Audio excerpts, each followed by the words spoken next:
Dear participants, good morning from Turkey. I am Bülent ÇAVAŞ, Secretary of Inter-Islamic Network on Oceanography.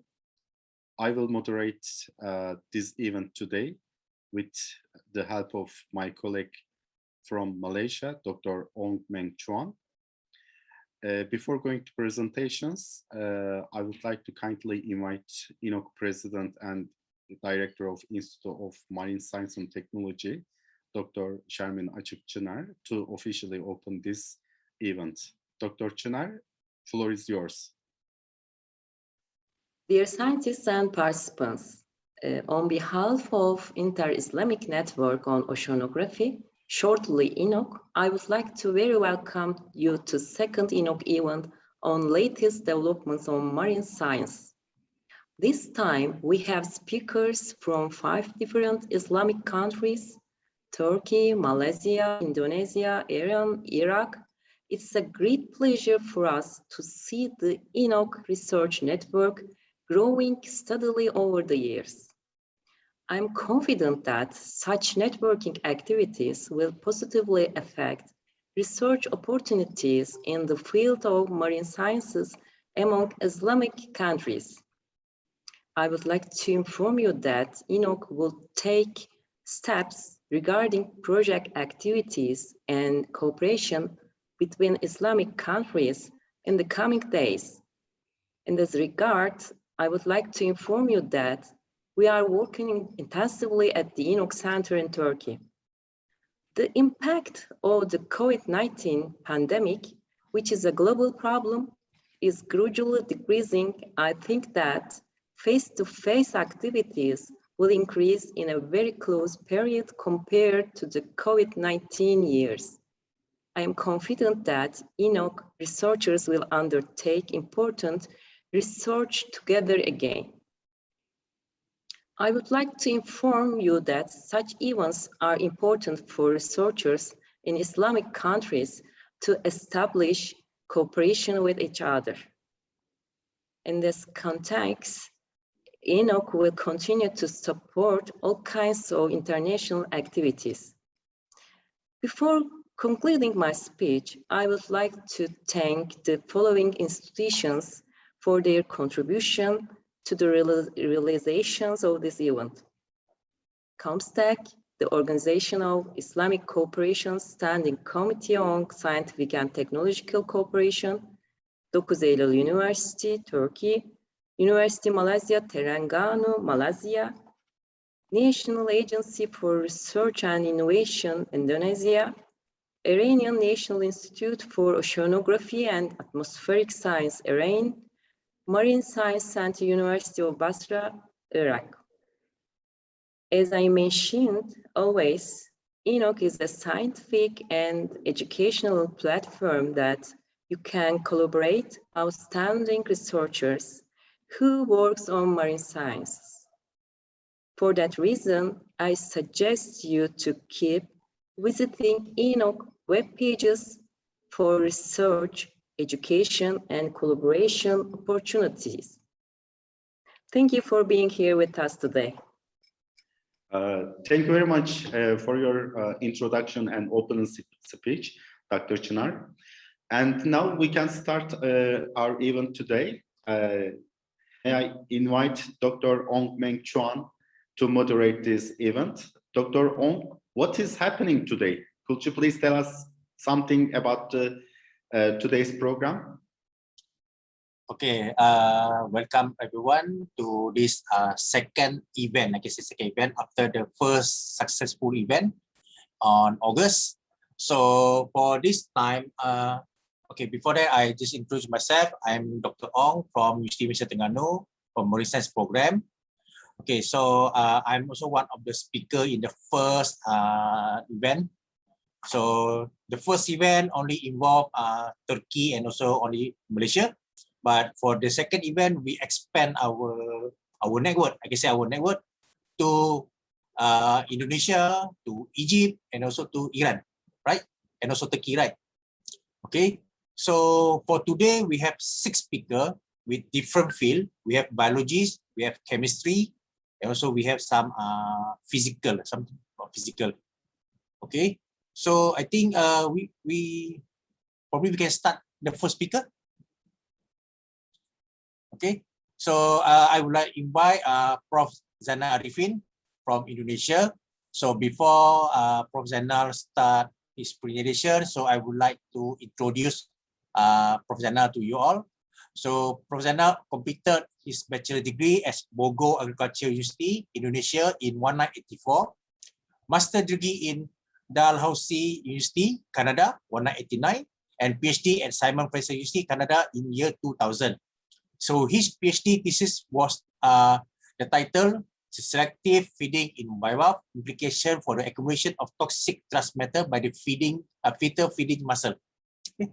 His research interests are marine pollution, such as heavy metals and also plastics, behavior ecology for the feeding, Indonesian sea process, ITF. Okay. From July 2011 to May 2015, he was the director of research for oceanography, and from May 2015 to October 2019, he was the deputy chairman of Earth Science, Indonesian Institute of Science. From November 2019 to present, he is working as a professor, fully in research, and lead a marine pollution research group.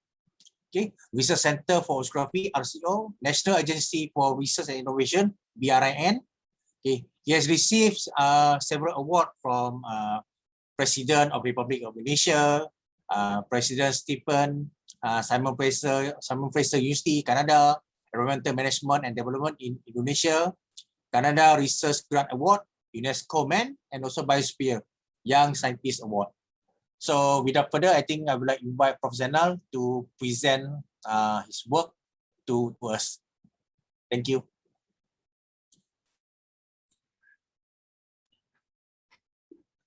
Thank you, Professor Ong, for introduction time. So I would like to share my presentation.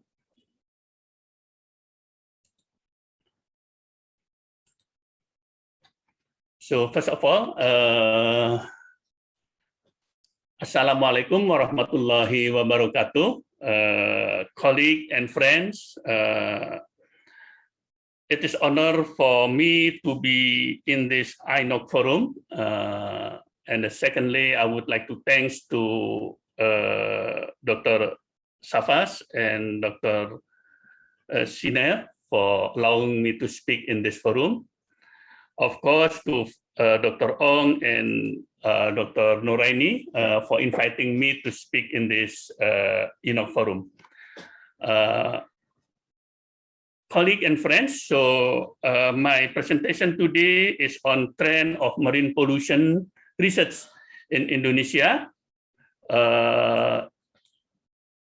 It is a summary of what we have done in the last few years in the last few years in Indonesia and the future of research direction on marine pollution.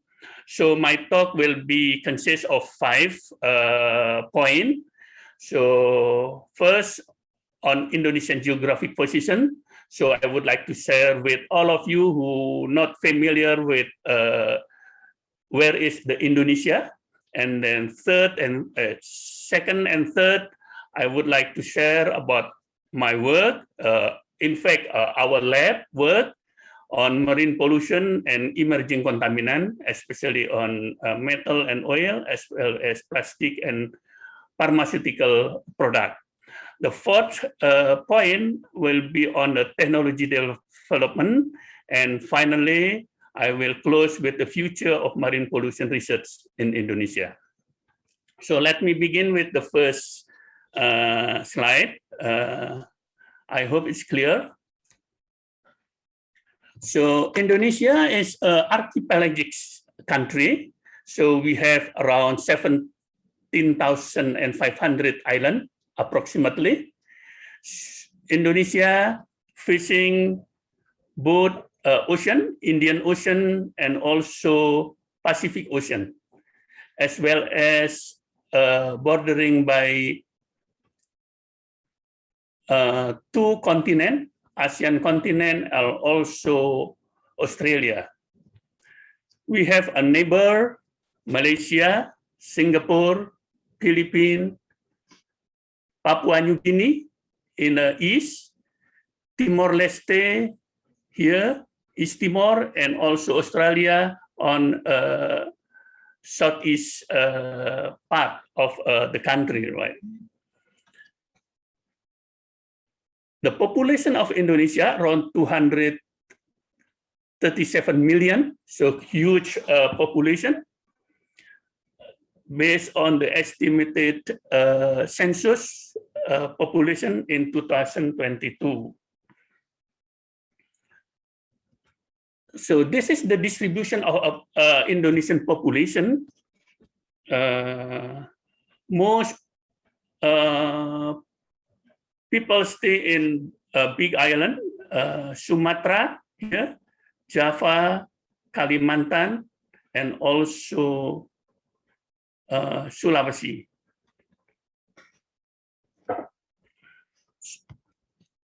So if you look at this map, it shows that an uneven population distribution, and almost 60% population stay in Java, in this island.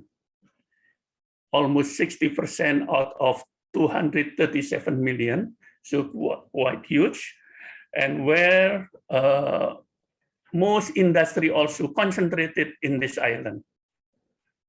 Therefore, we can infer that issue of marine pollution mostly occur along the coast, especially on the long east coast of Sumatra, facing Malacca Strait, also along the coast of Java Sea, as well as Makassar Strait. So this is most population concentrate, and also marine pollution occur. But also occur in several areas where mining and oil industry operated, like in North Maluku, here, or also in part of West New Guinea here. So therefore, there are, at least from my experience, there are 6 main pollution that become important issue. That is nutrient load, which is impact to algal bloom, as well as oxygen depletion. Pesticide, heavy metal, where the activity of mining operate, and industry. Oil spill also is an issue, especially along the border between Malaysia and Indonesia. Marine plastic, as well as pharmaceutical product. So let's start with, as I focus on heavy metal, so I will share with you the histographic of trace metal studies that has been done in Indonesia. So this is the development of ecotoxicology or marine pollution on heavy metal. Yeah? So the solid line showing fate and effect of heavy metal on biota. So heavy metal or trace metal will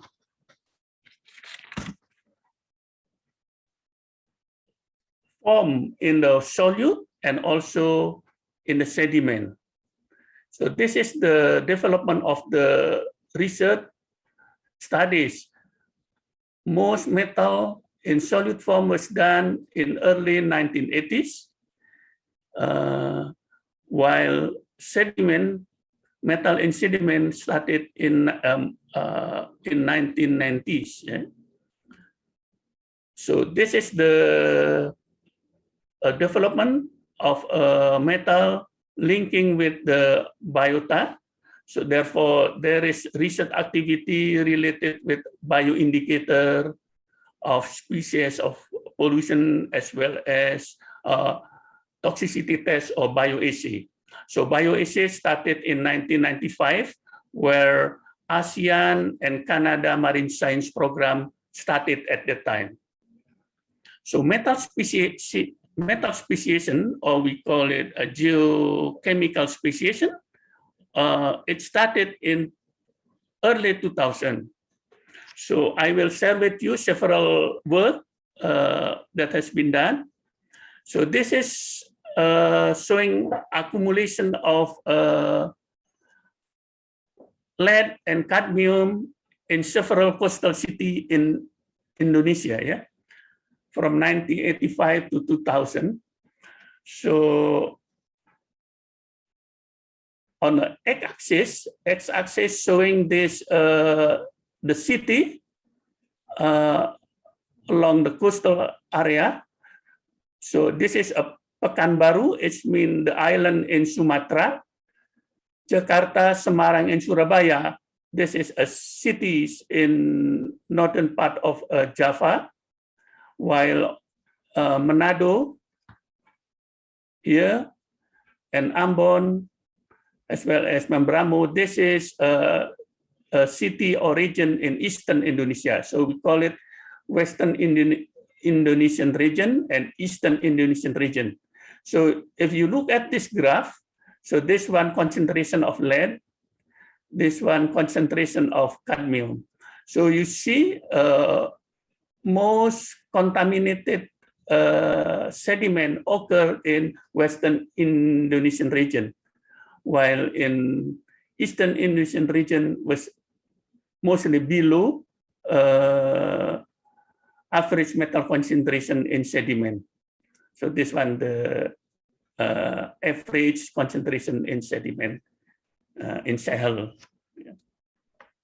So that in metal in sediment.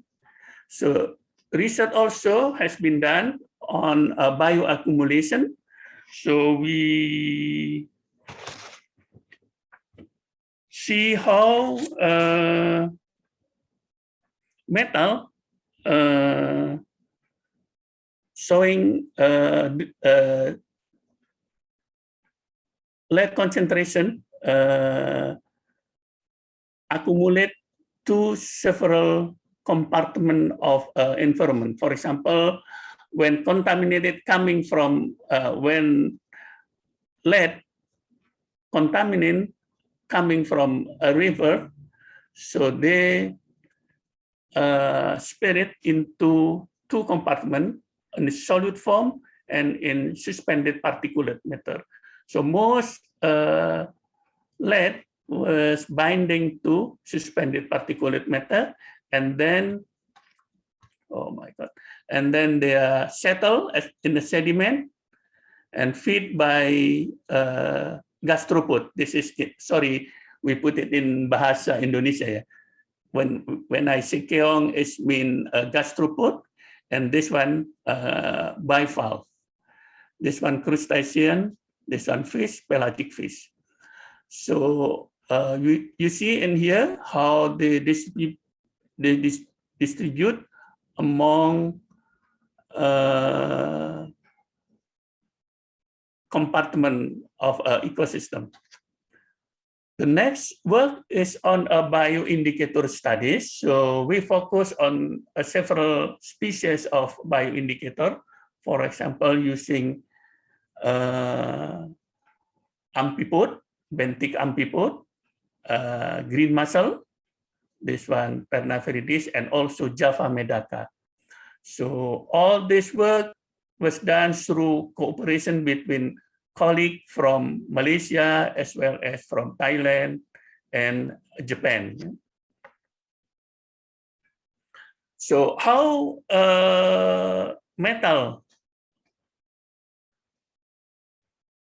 speciate within sediment ecosystem. So this is comparing between two sediment from Jakarta Bay and Berau Delta. Jakarta Bay is in north coast of Java, while Berau Delta is on the East Kalimantan. It's shown in here, comparing between Jakarta Bay represent disturbed ecosystem, while Berau Delta represent undisturbed ecosystem. You see the difference was very prone, yeah.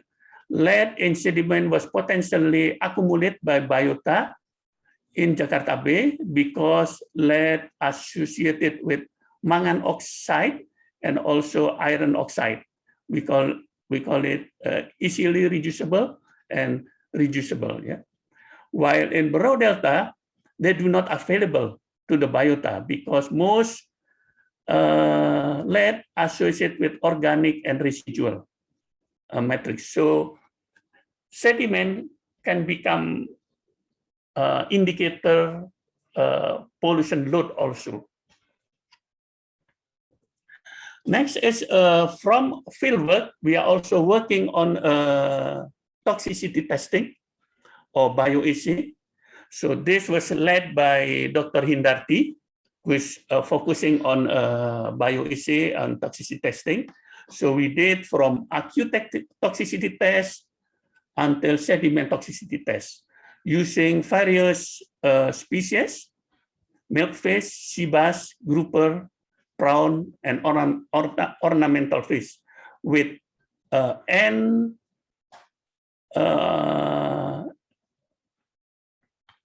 result, yeah, about the mortality, LC50, low observable effect concentration, and no observable effect concentration.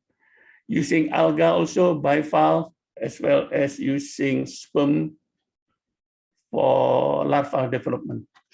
So this is some example that from the lab we work in field. So we are studying about toxicity sediment electrolyte to sea urchin larval development. So it showed that sediment from Bangka Island is located in western part of Sumatra, eastern part of Sumatra. It showed that here with red color, the sediment has effect to larval development of sea urchin, give a toxic effect. Similarly, when we use also sediment from the Jakarta Bay, using abnormality of a green mussel, it showed that comparing between control and the distance of the station from river mouth. Yeah. So the 5 kilometers from the river mouth, from the bay, it shows highest abnormality of the larva. Yeah. So this is also cause aquaculture production was decreasing. We also use diatom to test about sediment. It's shown in here, especially the distance between 15 to 20 has inhibition effect, while at less than 3 kilometers from the estuary, they are giving two different results at least. Inhibition, but also stimulation of growth of diatom. So we go move to next topic on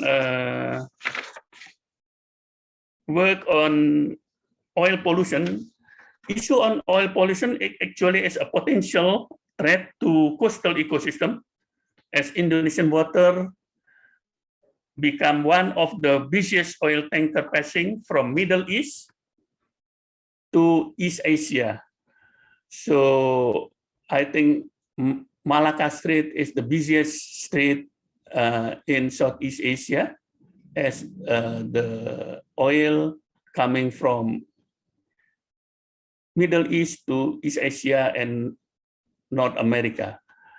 This dust line is mostly for ultra large container. So they are passing different route from Lombok Strait to Makassar Strait. This is some chronic occurrence of oil spill that has been occurred several times in many small islands in Indonesia. So move to the third point on emerging contaminant. There are two topics that currently going on, especially in Indonesia, very active on plastic pollution and pharmaceutical product pollution. So plastic pollution, we see Indonesian publication, around 170 publication, focuses on environment and mitigation work. While pharmaceutical product just starting, it's only 6 publication maximum at the moment. So this is the trend of publication of plastic, both macroplastic and microplastic. Yeah. So actually, this research has been done since 1985, and then it's dormant from 2000 until 2010, and it's picking up and get high or very high publication in 2019. While bioplastic is a research on a mitigation how to reduce plastic pollution using technology that are environmentally friendly to environment. So this is the work. It started in 2013 or 14, yeah. So the publication is start picking up, but most of them still at laboratory stage. So plastic litter reduce ecosystem services. So this is one of my colleague work in the office, that plastic litter become a new habitat of meiofauna. So in one small plastic drink, yeah, we found around 529 individuals from 12 taxa of meiofauna. So this is also interesting because plastic litter can cause problem not only ecosystem service but also bring the disease, yeah, contaminant to the sea.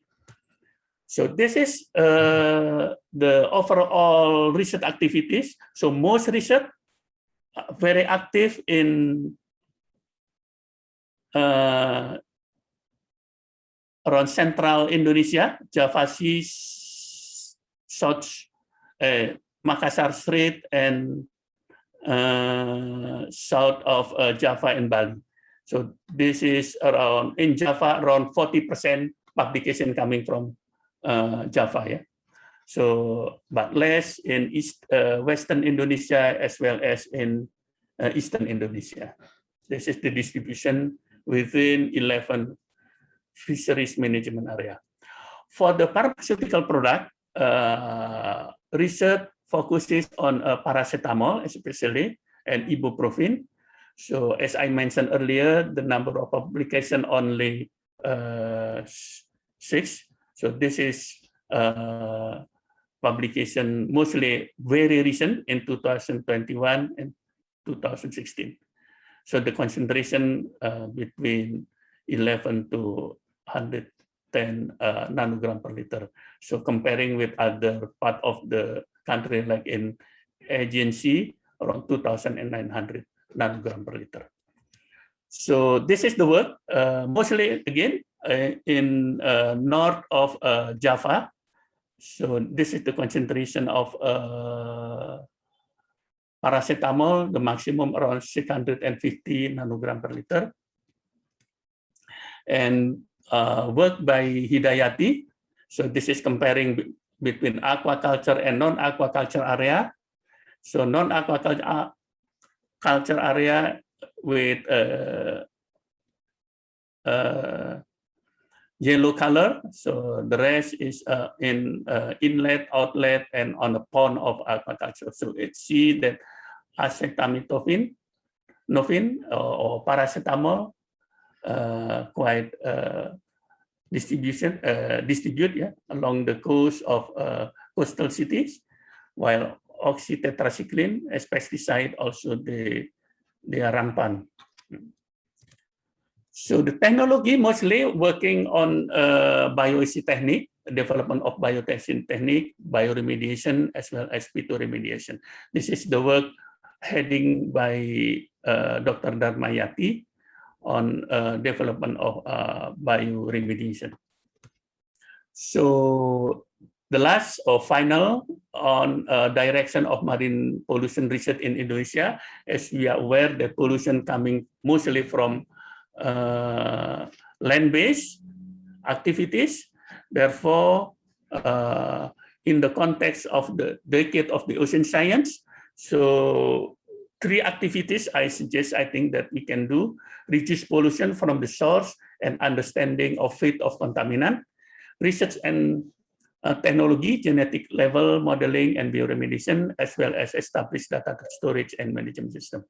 Thank you very much, Prof. Ong, for, I think I'm a bit late. Thank you very much for the time. Thank you. Okay, thank you, Prof, for the interesting talk. So about Indonesian, the status of pollution in Indonesia, especially for the chemical pollution, right? Okay, so I think I will we start with second presenter. So if the audience have any question, please type in the chat box, so we can maybe you can ask Prof to respond in the chat box later. Okay. So without further, so I would like to invite the second presenter, Professor Dr. Behrud Abtahi. He is a director of Iranian National Institute for Oceanography and Atmospheric Sciences since 2018, and the head of UNESCO Regional Education and Research Center on Oceanography for West Asia. He has a PhD in marine biology in 1998 for all Russian Institute of Fisheries and Oceanography. Laboratory of Ecotoxicology, Moscow, Russia. He worked on the aspect of anthropogenic pollution on the early life stage of sturgeon fishes. It's an interesting fish, right?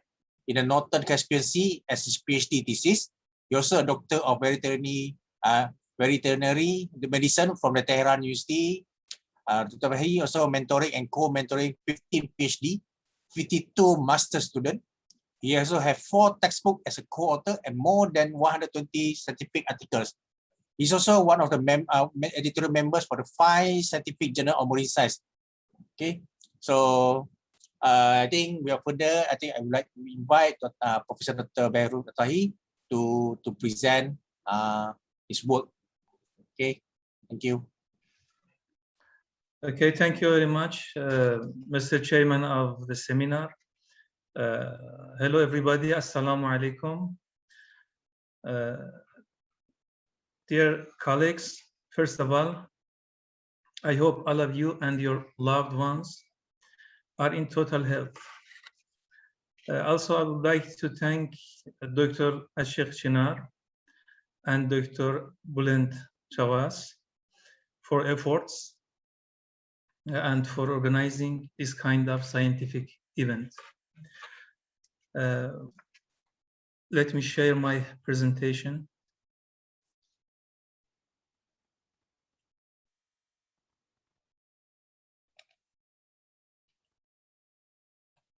Can you see the presentation? Yes. Well, we may have little information about each other's activities.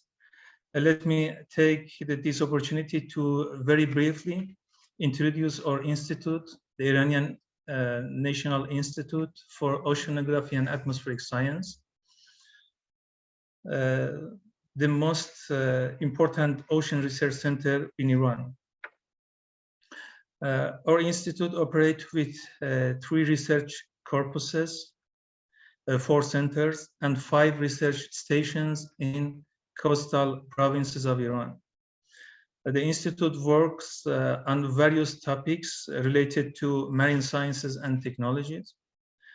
We currently have 2 research vessels, one of which, the Persian Gulf Explorer, is the largest oceanographic vessel in West Asia. Fortunately, we have achieved extensive data collection in the Persian, especially on environmental issues in the Persian Gulf, in the Oman Sea, and also in the Caspian Sea. Marine pollution is one of our research directions in our institute.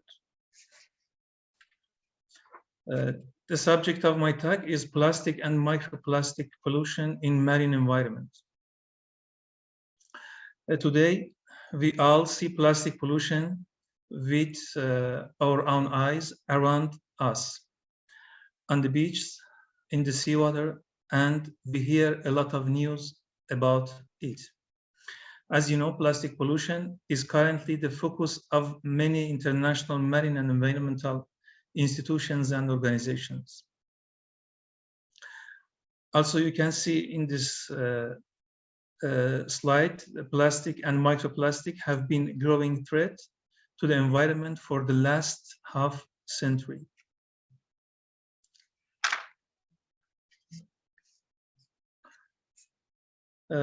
Our modern life has been integrated with plastics, and we cannot imagine our everyday life without plastics.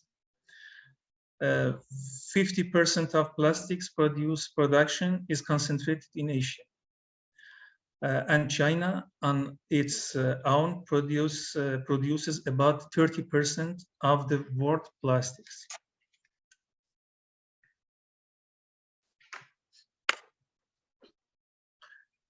An extreme increase in plastic production, the fastest results in the fastest growing component of waste. At the same time, humans try to reduce plastic waste in the environment, although these attempts are slower than the plastic waste production on the globe. As you see on this slide, from 2006 to 2018, among the plastic landfills decreased almost twice. Plastic landfill decreased almost twice, and energy recovery from plastic waste and recycling grow almost twice in Europe. And it showed a good trend in recycling and energy recovery from plastic waste, but it's not enough, of course. The plastic pollution we can divide to some categories. The first one is the microplastics, the large pieces of plastics, such debris and plastics wastes. The smaller particles are mesoplastics, and the smaller than mesoplastics, the microplastics. The size from 1 micrometers to 5 millimeters. Microplastics divided to, we can divide to 2 categories: primary microplastics, manufactured microbeads and plates and granules. The primary microplastics used in house building and in cosmetics and other industries. The second category is the secondary microplastics. They are the result of erosion of large plastics, and we can find it in environment as fibers and irregular fragments and foamy beads. The smaller particles are the nanoplastics, and the much smaller the single polymers as the molecules of plastics as pollutant in our environment. The negative impact of microplastics are the following: the entanglement. In 2009, approximately 10% of stranded carcasses of Caspian seals showed direct evidence of entanglement in large mesh nets.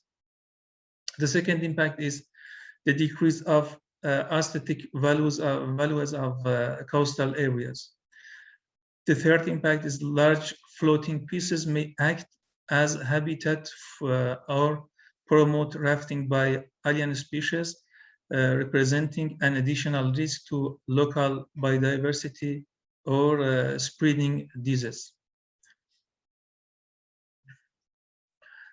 The other negative impact, the physical damage to locomotory, respiratory, or digestive appendage lead to death in marine mammal, turtles, seabirds, fish, and other animals. And the last one, the release of additive and adsorb persistent organic pollutants.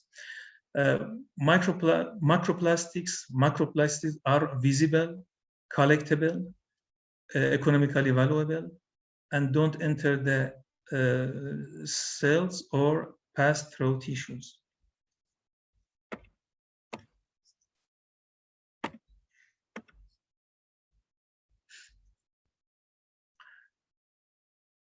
Okay.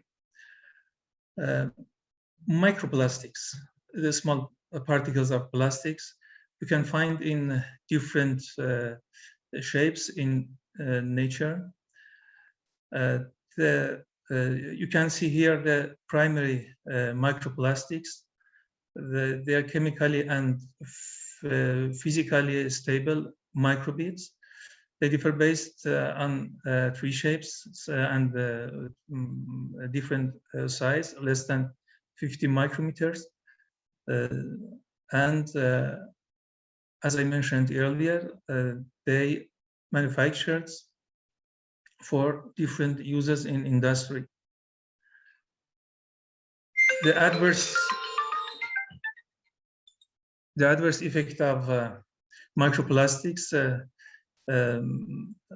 in size matter, microplastics occupy the same size range, same size as sand or grains, phytoplankton, zooplankton, and benthos, making them available to a wide range of marine biota.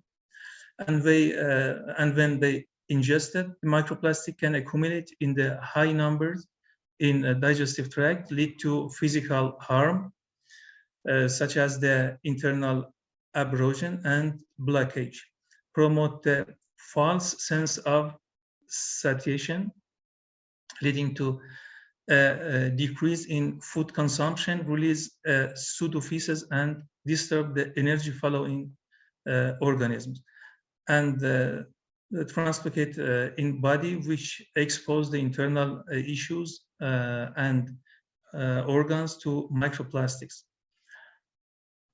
And the health risks of plasticizers, chemicals, and pollutants absorb into the plastic surface in high, are known to disrupt an animal endocrine system and cause the abnormalities and cancerogenesis. The bioaccumulation of microplastics in animal tissues.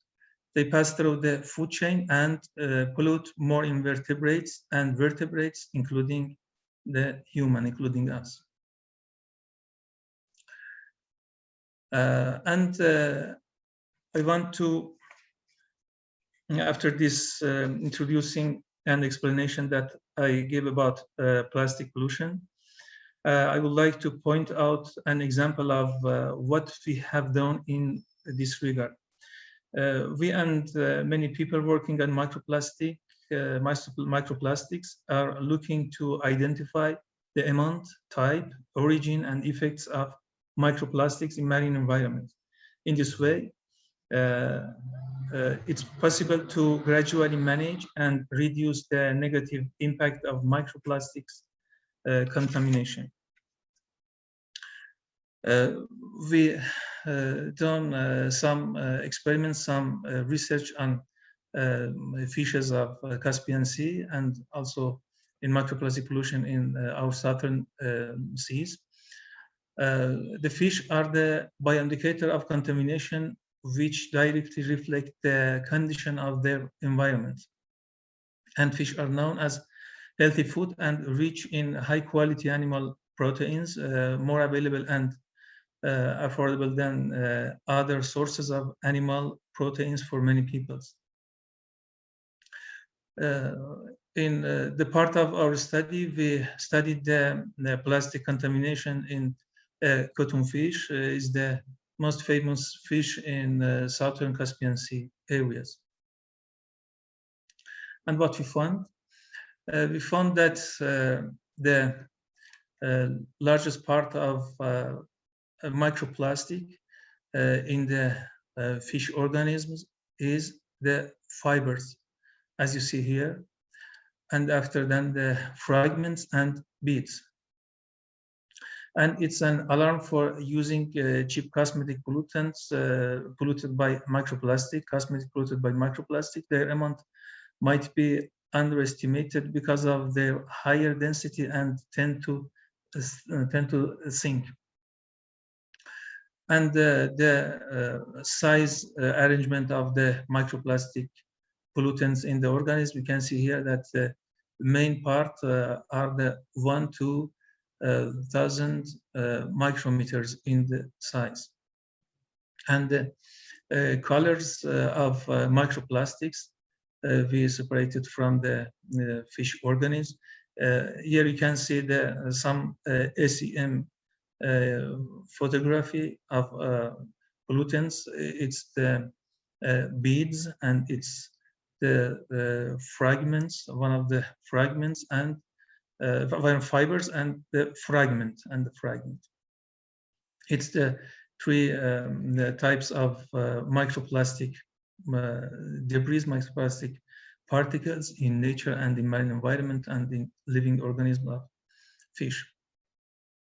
It's difficult to diagnose, difficult to separate microplastic particles from natural particles, mineral particles. And we have to do some laboratory experiments and analysis to detect the microplastics from other things. And you can see here some examples of our results obtained by electron microscopy and by Raman spectrophotometry to detect the microplastics found in nature. The SEM image indicate the various degradation and various breakdown types of microplastics. Some microplastics has surface cracks, broken margins, as you see here, and scaly appearance, such this photography, and obvious pores. All this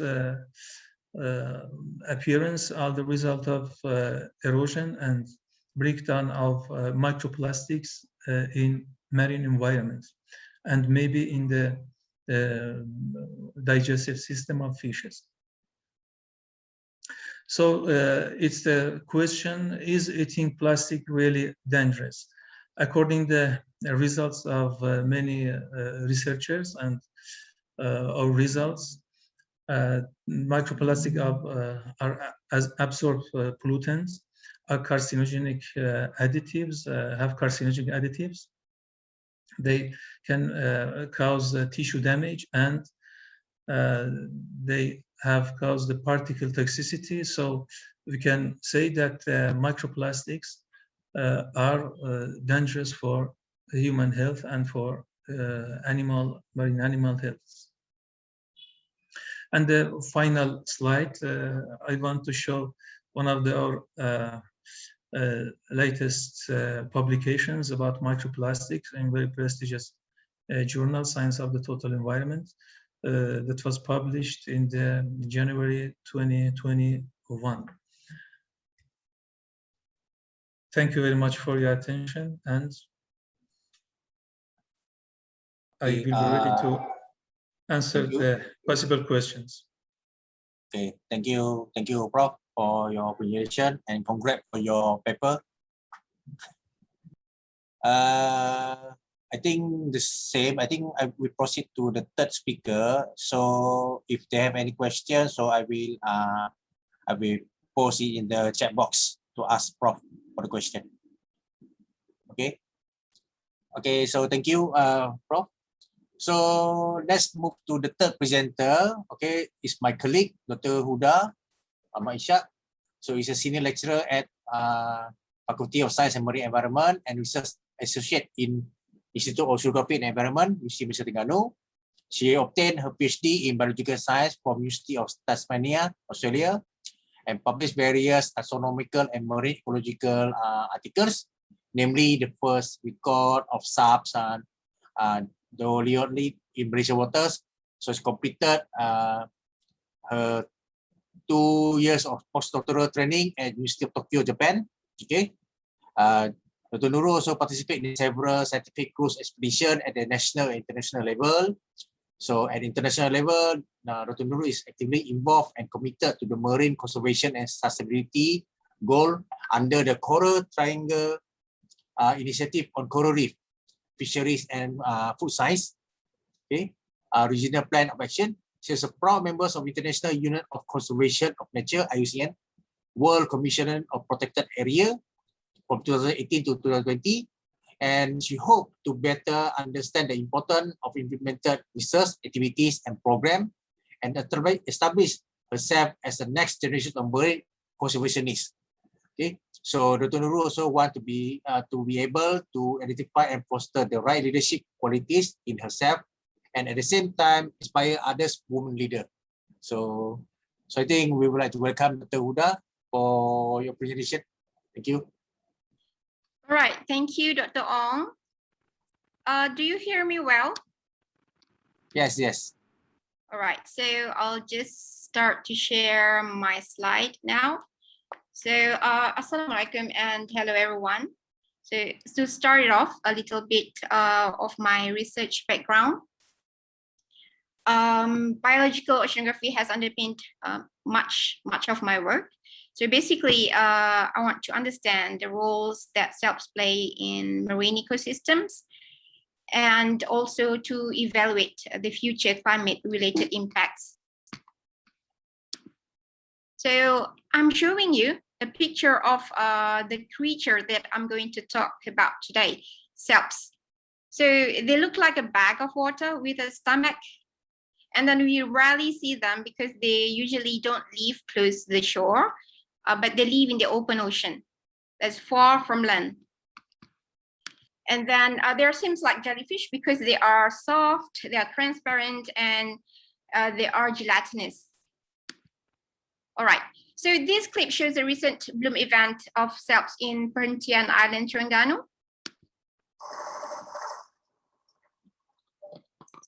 This is the SELPs. All right, sometimes you might find them washed up on the beach. So this creates a panic amongst tourists for being mistaken as jellyfish, when actually SELPs doesn't sting because they don't have any stinging cells. But because of their gelatinous body structure, people thought that they are not important in marine food web and biogeochemical cycle. So it's not true. What's more, they are very sensitive to environmental change. Oh, sorry. All right. So, and also under favorable conditions, they can double their populations in 24 hours, in just 24 hours. So like you saw just now, when they get big enough, they start to make babies, thousands of them at once.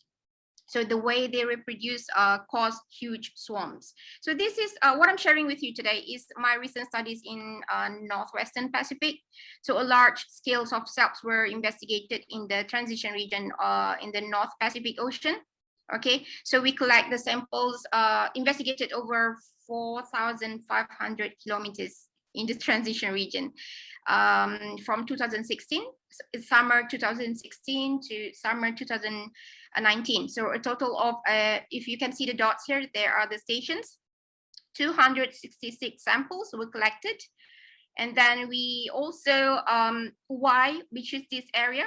It is because one of the reasons is that, yep, you can see here the interaction of these currents stimulate the favorable conditions for a nursery ground for Pacific sorry. So it's a lot of larvae and young Pacific sorry here, and also the transition region here in the box here, known to be an area of strong sink for carbon dioxide in this region. All right.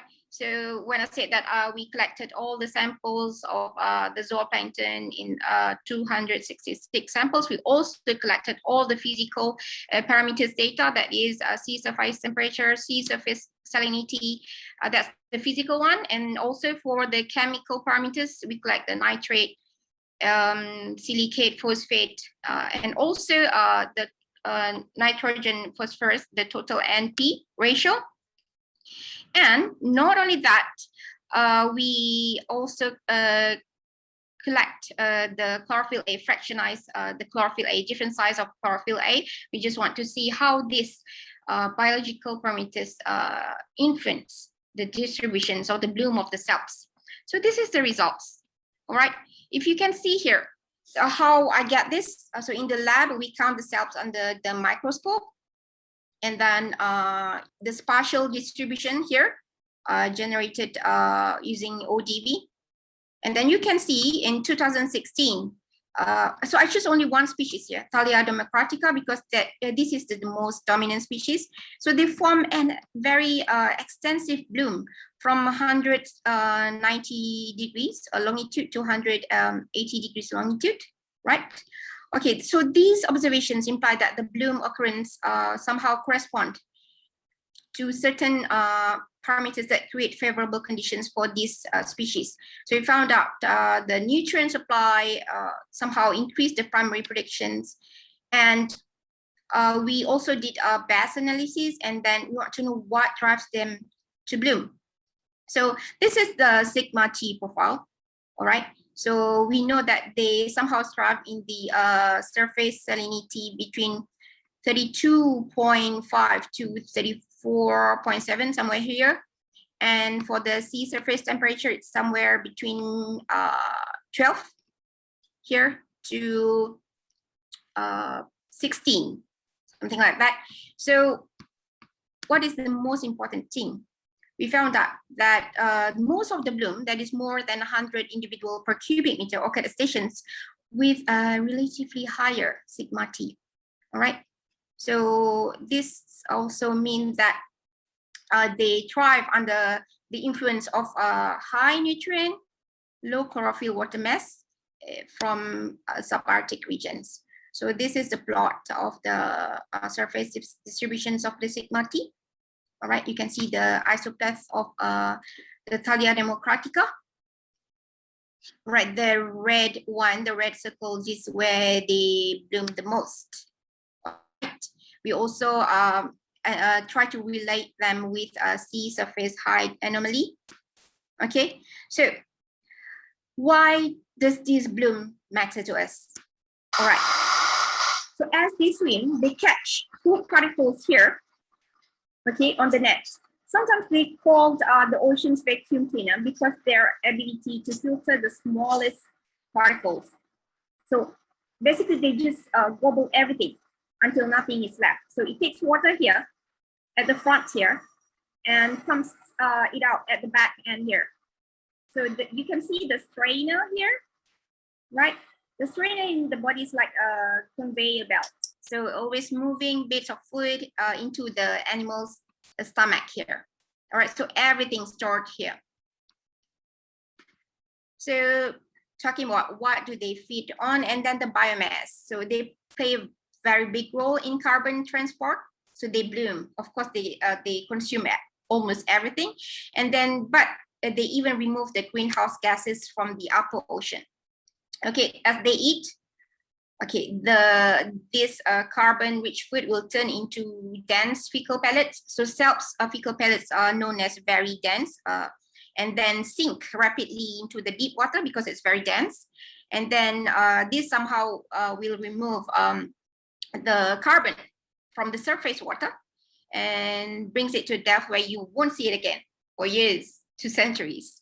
Okay. Apart from that, we also estimate or calculated the potential clearance rates of the populations of the bloom species of Thalia democratica. So if you see the clearance rate here, okay, the most dominant species, Thalia democratica, would have intensive effects of planktonic food web. So when they bloom here in 2019, they swept up to 215% of the resident water a day. So like I said just now, since SELPs were generally considered as a non-selective filter feeder, so remember the vacuum cleaner, ocean vacuum cleaner. So one may expect that such high clearance rate could be deleterious, give a deleterious effect for pelagic fish.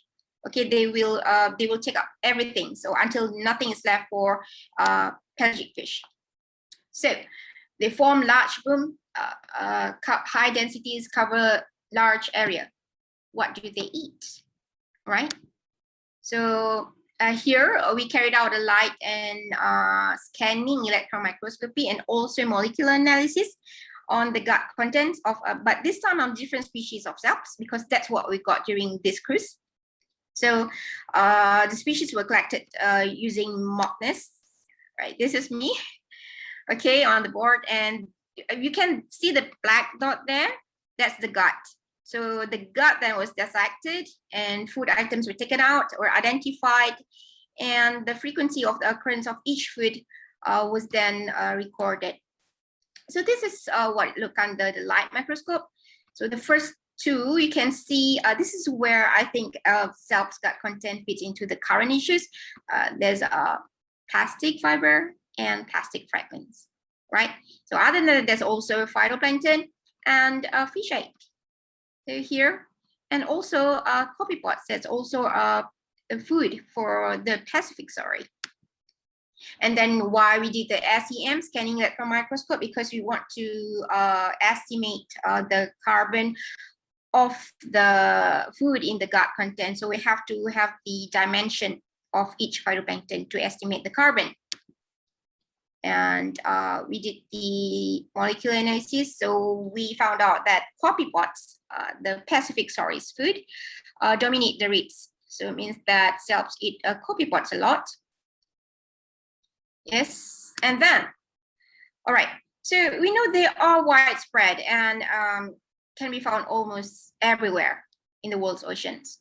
It is because they are the natural component of tropical, which is Malaysia, subtropical, temperate, and also cold seas. So this is what happened in Malaysia last time, a few years back. For I think this, so every year we have this episodic bloom of SELPs, and this is what happened in the Egyptian Mediterranean coast quite recently.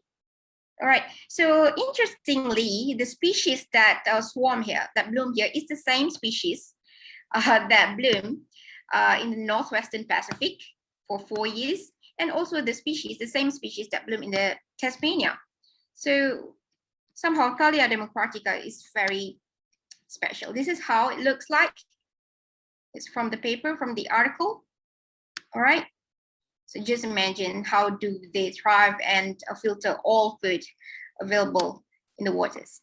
So as for conclusion, so we know that SELPs bloom affect marine ecosystem because when they bloom, they eat huge quantities of phytoplankton. So this somehow will affect the biodiversity and perhaps the recruitment of pelagic fish and fisheries production. So of course, this needs an urgent plan, and we have to be very efficient in planning because so many things can happen in the ecosystem. So the basic key, deep understanding is the key, because we can't control climate change, but we can control anthropogenic activities, coastal development, and perhaps prediction before salps bloom, so that we can prepare for fish market. So once the dynamic of salps bloom is understood, I mean, like the pieces of puzzles completed, so we can sustain the environment and conservation. Yep, I think that's all about salps today.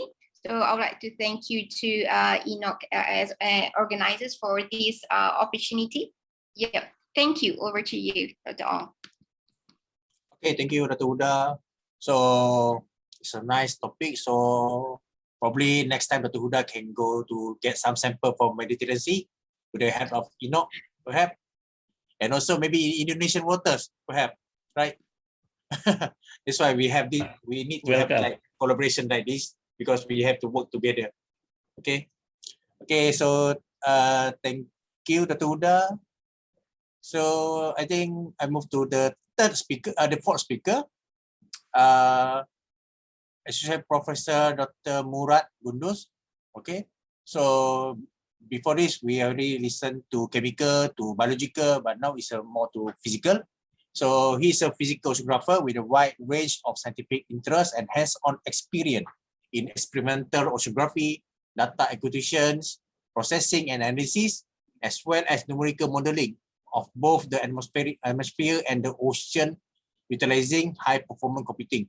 Okay, among the ocean model, he has experience like NEMO, ROMS, HICOM, FVCOM, METSIL2. Okay, Dr. Gunduz also used this model output to forecast the oil spill and human search and rescue activities at the sea.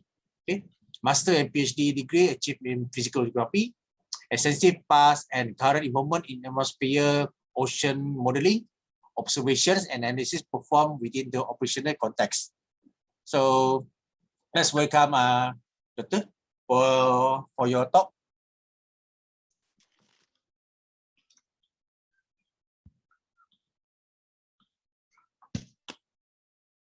Good afternoon, everybody. Thank you very much for the introduction.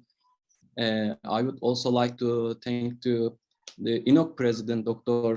Çınar, also the Secretary, Dr. ÇAVAŞ, and also moderator of this seminar series is Dr. CHUA'Nın. So I am a faculty member at the Dokuz Eylül University Institute of Marine Science and Technology. After I graduate from the physical oceanography, I have a chance to work on different institutes around the world, like CMCC in Italy, University of Hamburg in Germany, Naval Research Laboratory in the United States, and NERC in Italy. So my field of expertise is ocean modeling.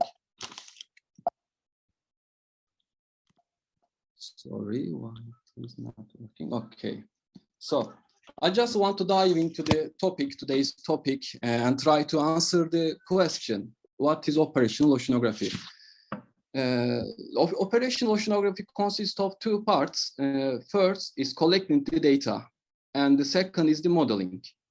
So there is various ways of observing the ocean. The details will be given in the next slides. And the observations goes into the numerical model, and the model gives the predictions. So the predictions can be used in various activities, such as search and rescue operations in the sea, oil spill accidents, aquacultures, navy operations, and oceanographic conditions for the ships.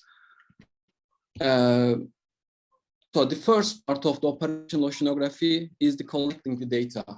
The pictures were taken during research vessel cruises. So this type of observation are very expensive. However, it gives quite valuable information about the subsurface structure, I mean from surface to the bottom of the sea. And there are other types of observations. One of them is the remote sensing. These observations are valuable. However, the remote sense, the satellites can only sense the surface of the ocean. So it is not three-dimensional.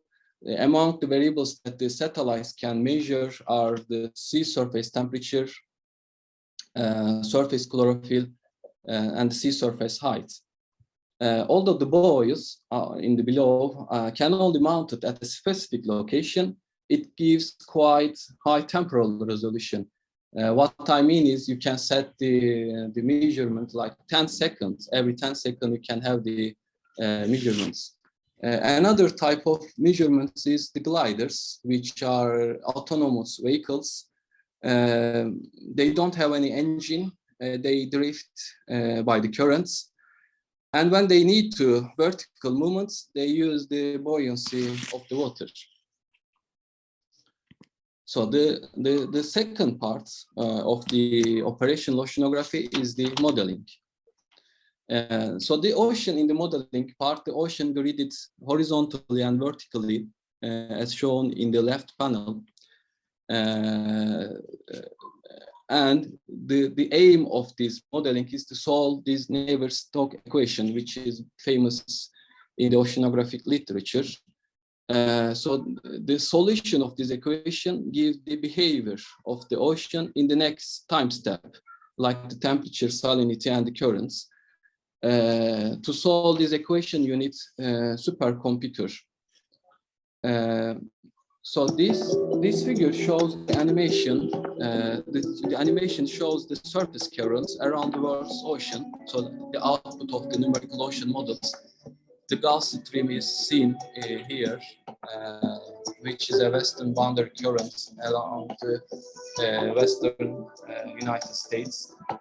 And then you can see soon the Agulhas currents and its eddies, the Kuroshio currents.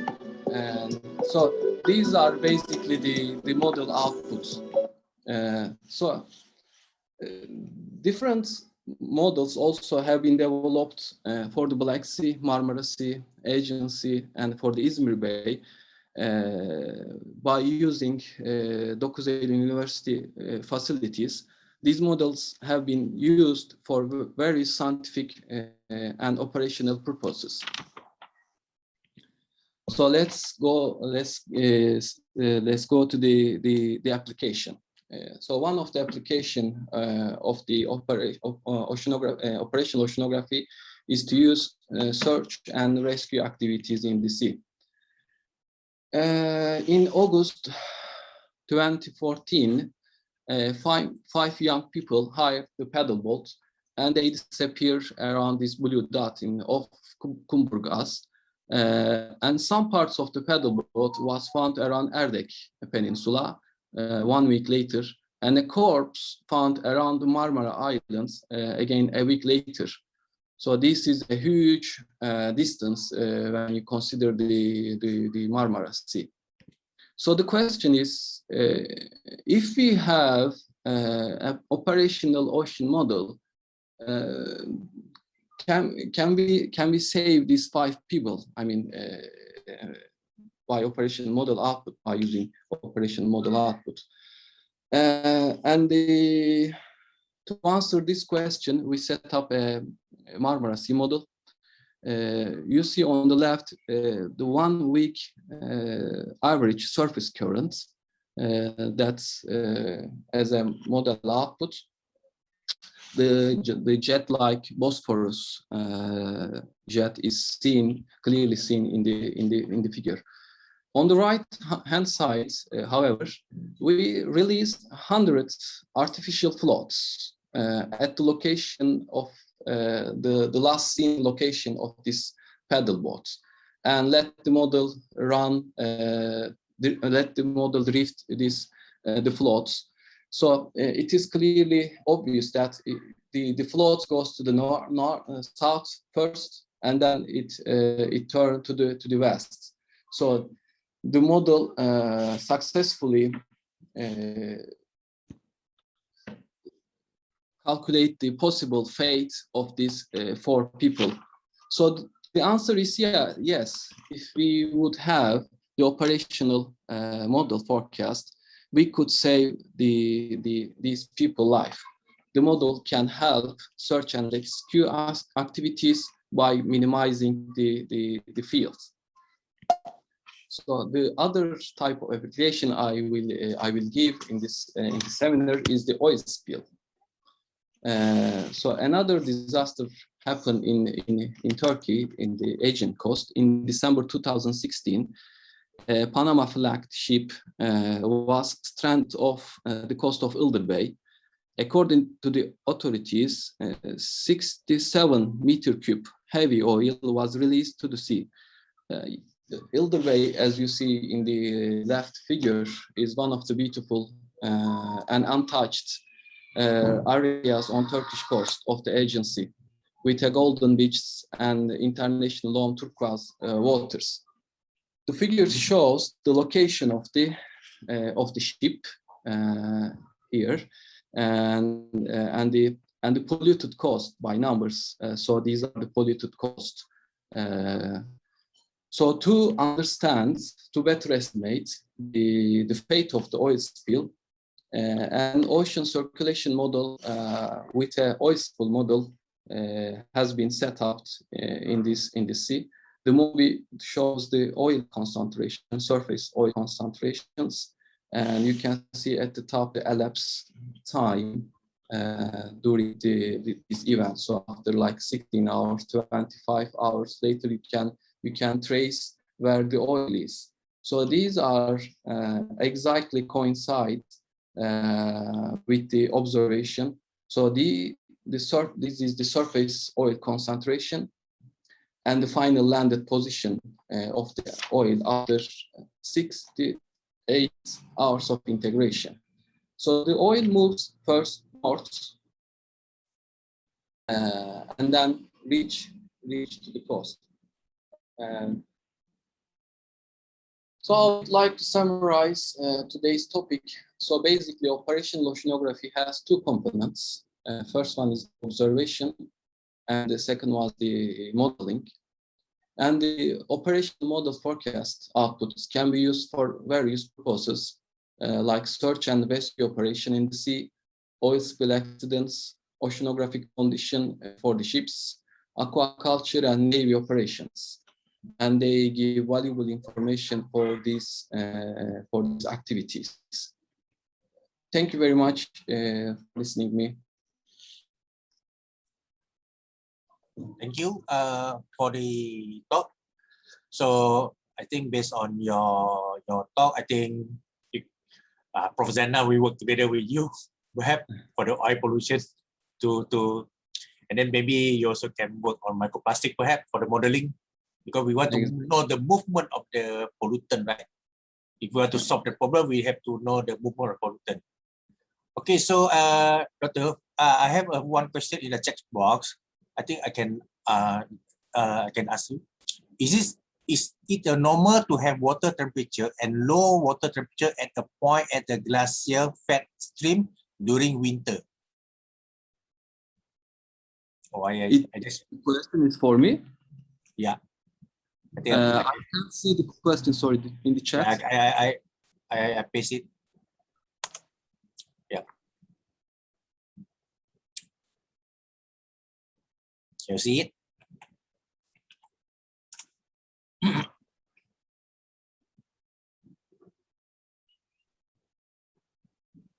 I don't have any idea what is this in a glacial fed stream during winter. Yeah, probably it is because of the subsurface currents. I mean, in the sea, there is the water masses. So the water masses can have specific temperatures. So it could be kind of these water masses. And I don't know what kind of water masses below this glacial fit stream. So I do not have definite answer for this. Yeah, I believe that every sea in the Pacific, the Atlantic, we have the different characteristic, right? Yeah. Yes. So for the upwelling also different, and then the thermocline also different for each sea. Yeah. Okay. Yeah, it is common to see abnormal waters masses in the sea. The density could be higher, the temperature or the salinity could be higher or lower. Yes. Based on the source of the water. Yeah. Yeah, because maybe this one is from, I think the question is from the student from Malaysia, because in Malaysia we don't have winter season. We 365 days is winter. It's the summer. It's always hot. Yeah. Okay. So thank you, Doctor, for your talk. So I think I moved to the next presenter first because we have some problem with the fifth presenter. So I will go to the last presenter first. Associate Professor Dr. Behara. Okay. So he's currently as an associate professor at Institute of Oceanography and Environment, INOC, UMT. Okay, since 2013. So he started his research career as a mangrove biologist in India, 1995, and continued to explore this wetland ecosystem in other Asian countries like Sri Lanka, China, and Malaysia, as well as in the African country like Cameroon and the Gambia.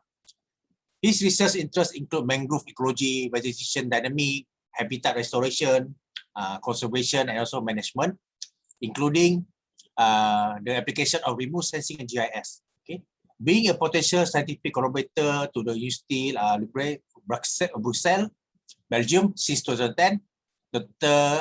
Satya also is managing the Erasmus Mundus Excellent Level Tropical Biodiversity and Ecosystem Tropimundo Master Program in Malaysia since a local coordinator to the UMT since 2014. So his academic accomplishments have already been recognized through several scientific awards and scholarship, 12 national and international research grants, and 85 peer review publications. So just now we already listened to the presenter talk about the open ocean. So now we move back to our to the mangrove ecosystem. So I would like to welcome Dr. Behara for your talk.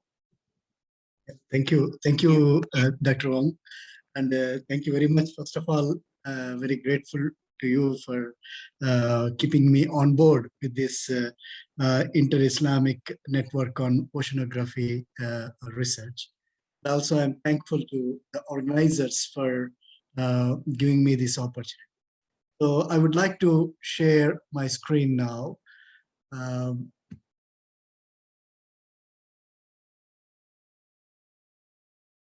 Yes, it is not. I'm going to deliver something different, not about the research.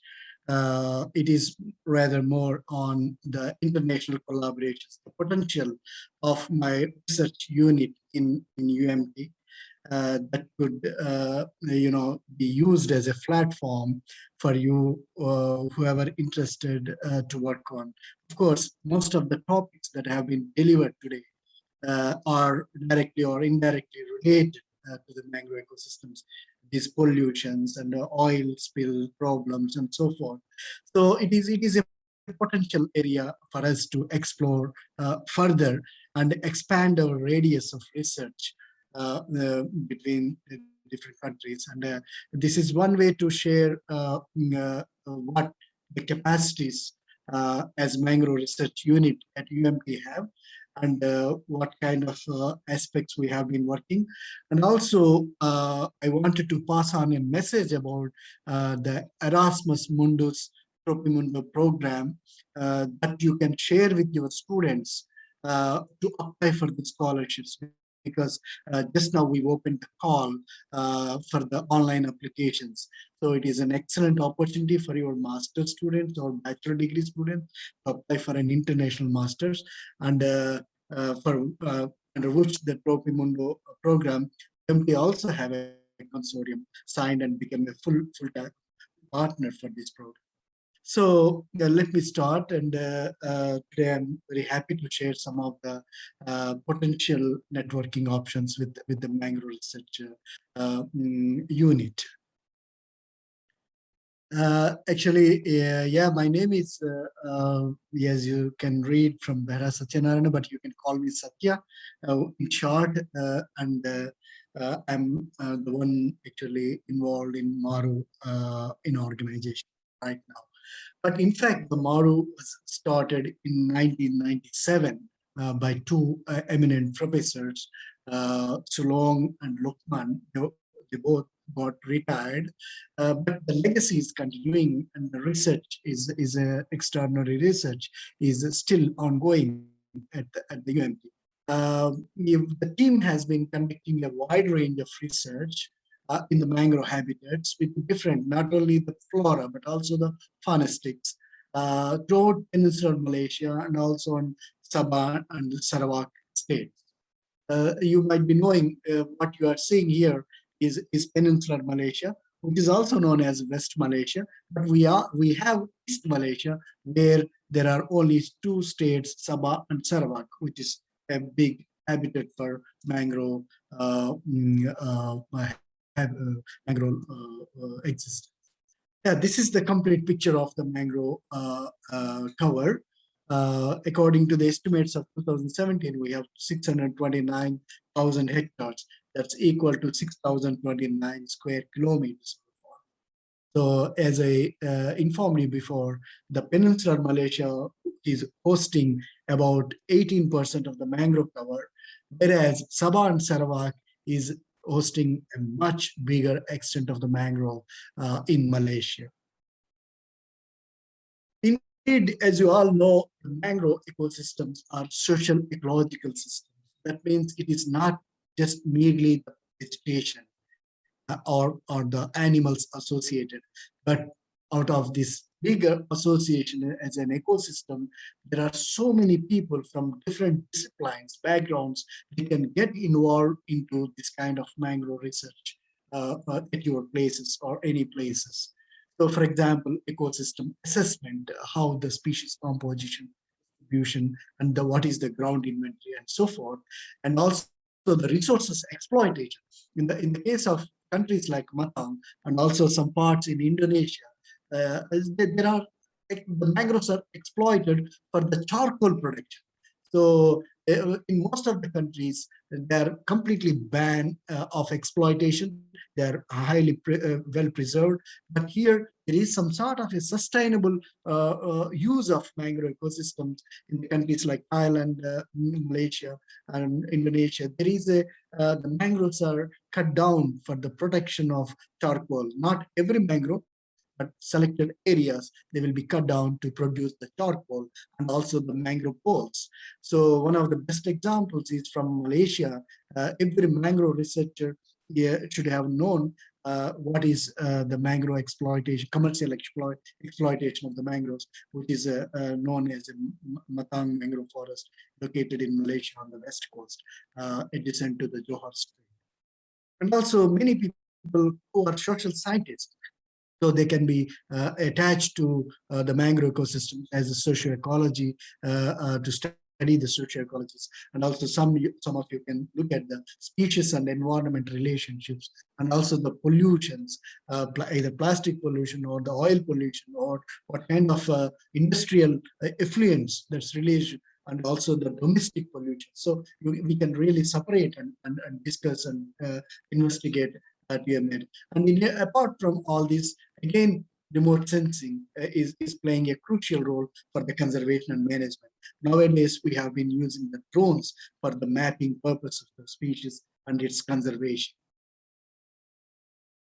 So by looking at a wide spectrum of research aspects in mangrove ecosystem, so there are really 5 groups in UMT working with nearly 14 scientists with the different faculties and the institutes are coming working together.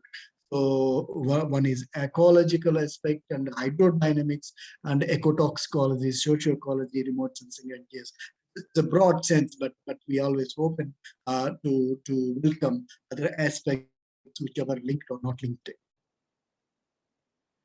So just to show you some of the important studies that have been carried out recently and some of them are still ongoing. So we have been working on both East Coast, West Coast, and Southern Coast of Peninsular Malaysia. I'm not projecting the East Malaysia, Sabah and Sarawak here. Indeed, we have conducted some studies there also. But the main constraint for us to conduct research on Sabah and Sarawak is that is a bit far. So we always choose the locations which are nearby so that you will have a continuous monitoring efficiency. So you can efficiently monitor the ecosystem for change detections. So that's why we really force ourselves to be confined to the research. Mostly the maximum research has been carried out from the Peninsular Malaysia. But you can always find our publications with a clear mention of MARU, Mangrove Research Unit. So it has the scientific reputation has been growing year by year. So there are so many publications published and coming up. So you can find the interest of your research and how it could be fit with the organization. Like UMP, it is a very good opportunity, and we've opened the doors for it. And as a MARU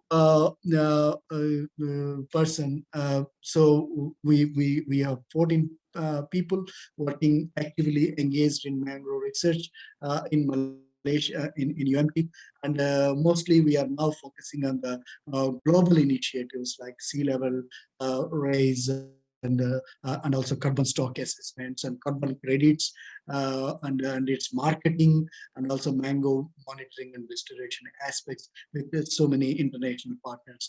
Actually, what I'm showing on the top is the recent proposal to work on sea level rise together with the National University of Singapore and National Nanyang Technological University of Singapore.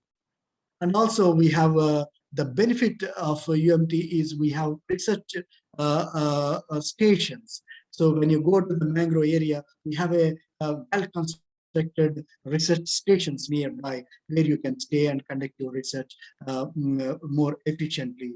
It is just located to the ecosystem, adjacent to the ecosystem. So you can keep monitoring the habitat assessment and changes quite thoroughly without traveling for long distance. So it is also one of the benefits with the UMP. We have a mangrove research stations at different areas.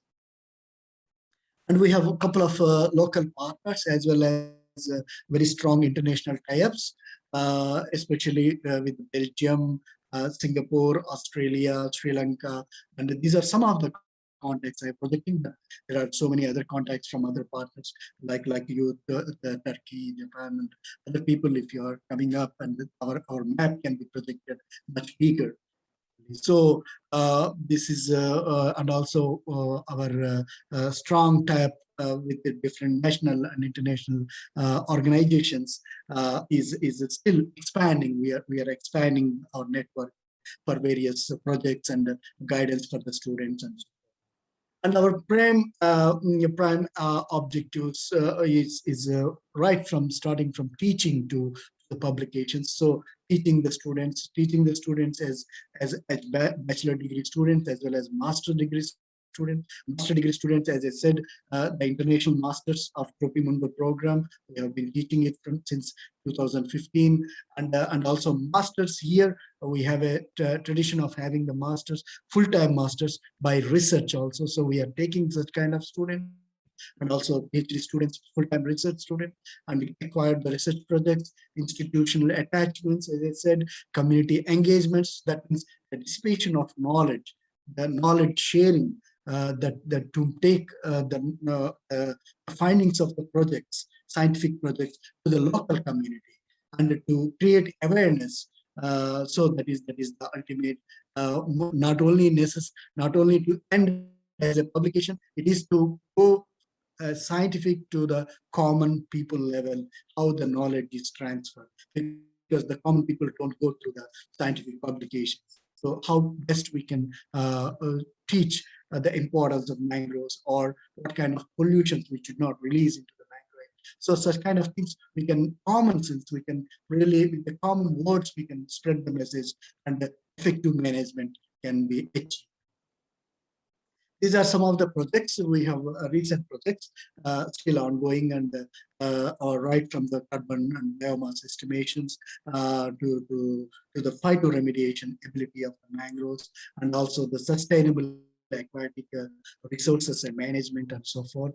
We have a wide number of projects still ongoing, and students are actively engaged. And if we can come together with your partnerships, definitely we can come up with some other projects and engagement of the students.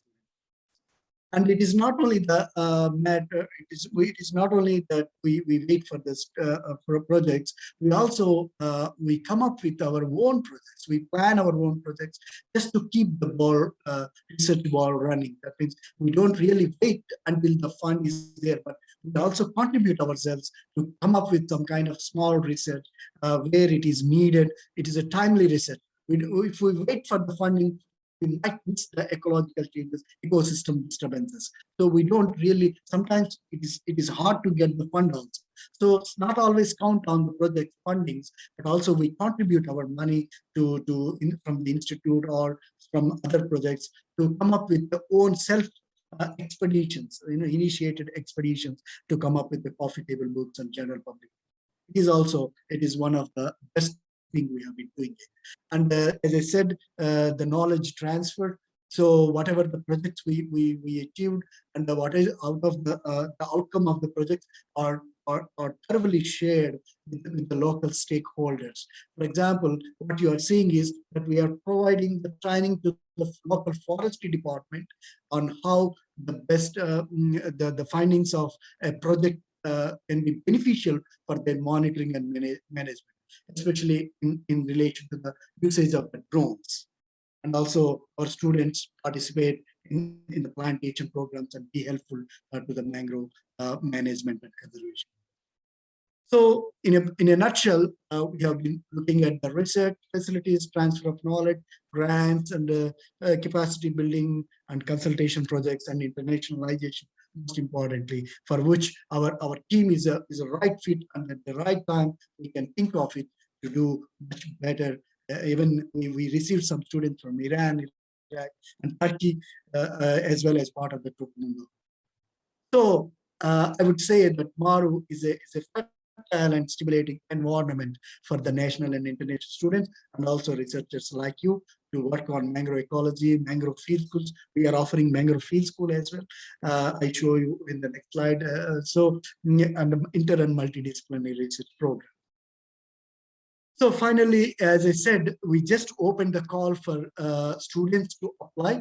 So this, the part of the presentation, I just wanted to share with you so that you can inform your students to apply for international masters with the scholarships. We have a couple of scholarships, very good number of scholarships, more than 20 to 25. So the best out of best students can get the scholarship. So everything is paid, and it is one of the unique programs supported by the European Commissions called Tropimundo, Tropical Biodiversity and Ecosystem. So my colleague, Professor Farid, is the general coordinator in Belgium. Is the one from ULB. ULB is the awarding institution for Tropimundo degrees. So this Tropimundo program in the worldwide coverage, it spans from Caribbean islands to the Asian waters. So we have exposing the students to so many habitat ecosystems, not necessarily the mangrove. So it is a very good opportunity for the students. And these are the institutions. Right now, 12 organizations in the world are engaged with this Tropimundo program. And currently, recently, one partner from Kenya also is on board with this program. So in total, 13 partners are working on this program in the entire world. So there are 4 semesters we are offering for the students. And the students will begin the semester 1 in one country and move to the semester to another country for semester 2, and semester 3 to another place, and semester 4. So that means it is a student will have a very good exposure to different environments in different countries, and the cultural integrity to learn cultural exposure, language, and also in the different nations for them to move with the local people and so forth. So it is education, not only to deliver the high standard higher institutional educational profile to the students, but also for them to learn to be independent in the world, and they go to different places to learn the culture and be part of that culture in that particular country. So coming to the Topi Mundo program, EMT, although this Topi Mundo program started in 2012, but EMT has become the full partner in 2014, and the one working as a local partner, a local coordinator for this program, and also we are part of the steering board and selection committee members. So, and currently we are offering almost 6 courses. Out of 6 courses, there are 2 electives, tropical oceanography, or secondary. Students can choose one of the subjects in between these 2, but the rest all compulsory subject for them. So far we have received 107 students from 36 countries. It is a very good number, and the EMT has been attracting the students. It is one because of the dedicated researchers, teaching faculties. At the same time, we have diverse ecosystems, which are really a paradise for the students coming from Europe and from the West. So you please spread on this message to your students to apply for the Topi Mundo, and if they're lucky, they can come to Malaysia and they can study with me as well. So as I said, the different ecosystems from the lake and terrestrial to lakes to the South China Sea, expedition cruises is possible to take part, and most importantly, they have some coastal field works to study the mangroves, and also sea turtle field works and the coral reefs and so forth. So the Mangrove Field School is one of the elegant field school that is an intensive field school we are giving for the students, 15 days complete assessment and so forth. So it is a hands-on, as well as the students will be learning the knowledge not with the pressure but with the pleasure.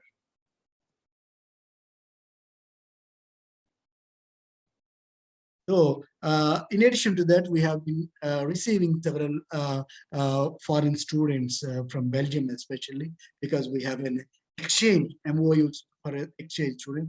Or not, we can go with such kind of MOUs as well. So in that case, even the students can come to study or to do some part-time research in the UMT. So it is a unique opportunity for all of us to think about it and to strengthen our bonding through academic lines. So you can follow me, Maru, me in the sense Maru, at the Twitter. So I'm not that much social guy, so I still to be active on Twitter, Facebook, and Instagram and so forth. But I'm at least posting something on Twitter. So that's all from me, and thank you very much for the given opportunity, and look forward to hearing from you for possible collaborations. Thank you. Okay, thank you, Dr. Bera, for your talk. So we hope to receive more students, especially from Egypt, Turkey. Okay, so maybe this one can just spark up our first collaboration. I think perhaps maybe we can send students to this area and so on. I hope so. Absolutely. Yeah. Thank you. We hope to receive in 2022, right? Yes, sir. Yes, sir. Next year there will be 10 students already coming. Yeah. Maybe later we send the flyers into the group so they can distribute to others. Perfect. Okay, so thank you. So we move to the last presenter for today. Okay, so from Dr. Ali Basra Mahmud, Bachelor in Physics, 1995, from Department of Physics, Science College, the University of Basra, Iraq. He has master degree in Theoretical Physics, 1999, from the Department of Physics School, the same university, Science College at the University of Basra, Iraq. Completed his PhD degree in Physical Oceanography, 2016, from Institute of Marine and Coastal Science, the University of Szczecin, the Republic of Poland. Due to scientific project and papers he has done during the 16 years in physical oceanography field, in addition to teaching experience, he has experience in organize, manage, implement the laboratory experiment related to the measurement of physical and meteorological properties of water and air. Recently, as a researcher, his research aimed to develop new collaboration that describe the influence of the Indian Ocean, Pacific Ocean, Atlantic Ocean, and the physical geography of Iraqi waters in the context of climate change and monitoring the ocean acidification impact. So in addition, he is interested in time series statistical analysis and mathematical survey in Iraqi waters in Marine Science Center. So without further, so the floor is yours, Dr. Ali. Thank you very much. Thank you very much, Mr. Chairman. Hello. Okay, my voice. Hello. Yes, we can hear you. Okay, thank you very much for everyone. Actually, I am here at the first time. I would like to submit my personal work. Actually, the name or the title of my work is Hydrographic Study of Shatt al-Arab Estuary in the context of climate change.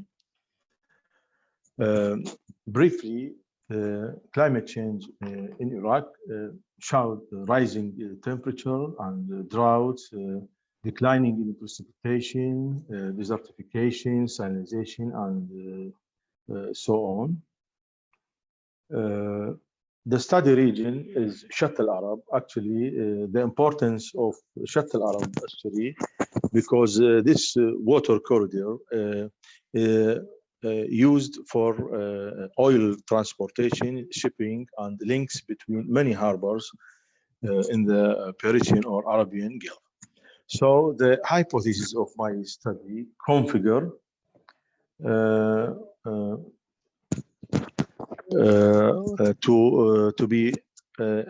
to propose this study region to be affected by global, regional, and local effect. The motivation of my study, the northern Arabian Gulf showed significant correlation between the climate phenomena in North Atlantic Oscillation and Pacific, North Atlantic Ocean and Pacific Ocean, as well as Indian Ocean, like North Atlantic Oscillation, El Nino, Southern Oscillation, Indian Ocean dipole with air temperature. The significance of study as showed the global warming have been detected also in the Arabian Gulf in the last decades. So it is necessary to investigate if to detect if Shatt al-Arab hydrographic features showed this change during the interannual, monthly, or seasonal means. The objective of this study determining the regression by using the first degree autoregressive model and correlation between discharge, salinity, sea surface temperature, air temperature, and the phenomena North Atlantic Oscillation, Indian Ocean Dipole, and El Nino Southern Oscillation. Also to detect the increase or decrease in the extreme values of Shatt al-Arab discharge during the monthly means by using or estimating the Parde coefficient. The adopted freshwater source in this study is Karun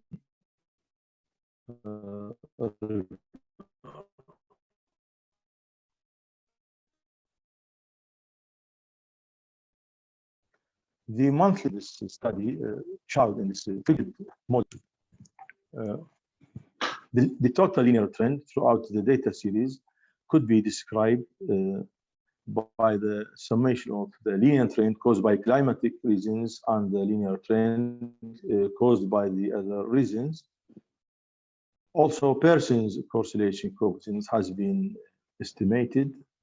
The standard ordinary bivariate linear regression analysis has been used between the dependent variables and independent variables as shown in this slide. The estimated river or discharge salinity, sea surface temperature, and air temperature as an autoregressive process by the equation 2.2 during the calculations of generalized square error minimization regression method. The linear trend also characterized as an autoregressive process of order 1 by the equation 2.3. Next, please. Next, please. Next. Next, Mr. Boland. Next, also.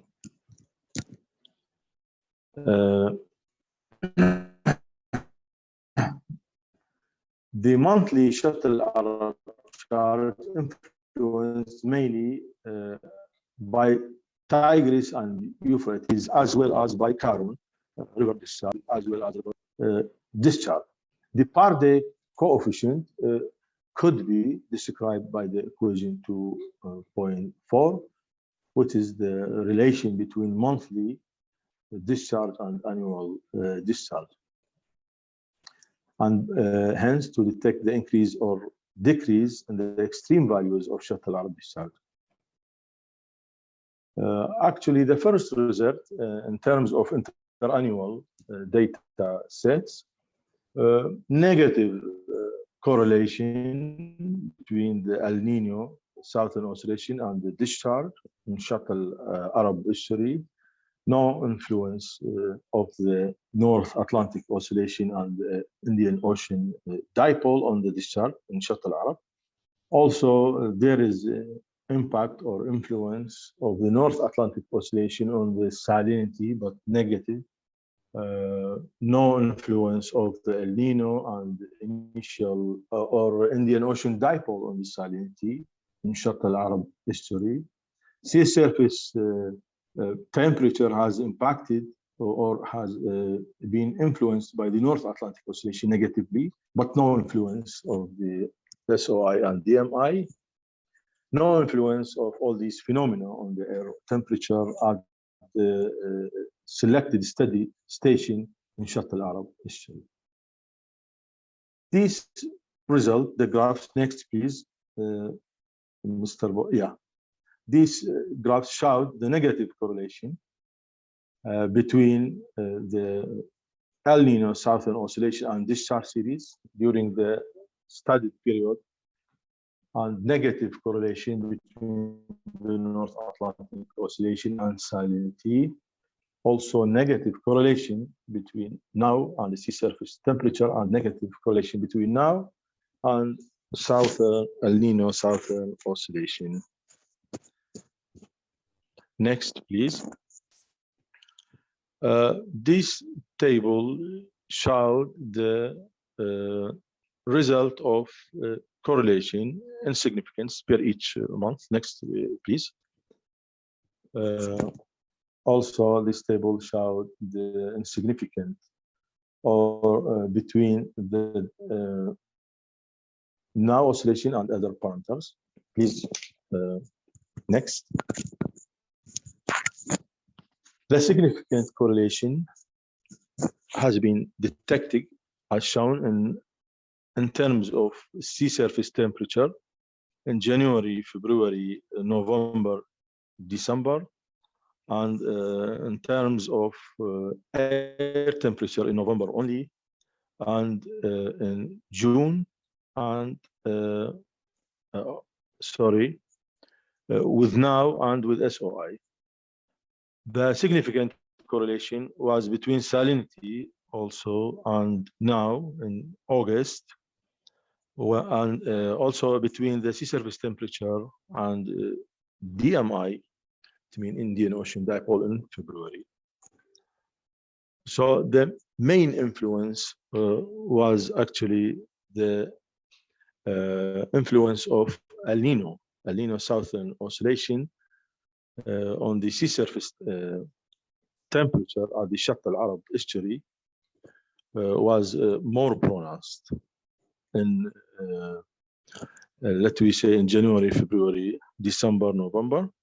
Next, please. The trend analysis generally showed decreasing in the discharge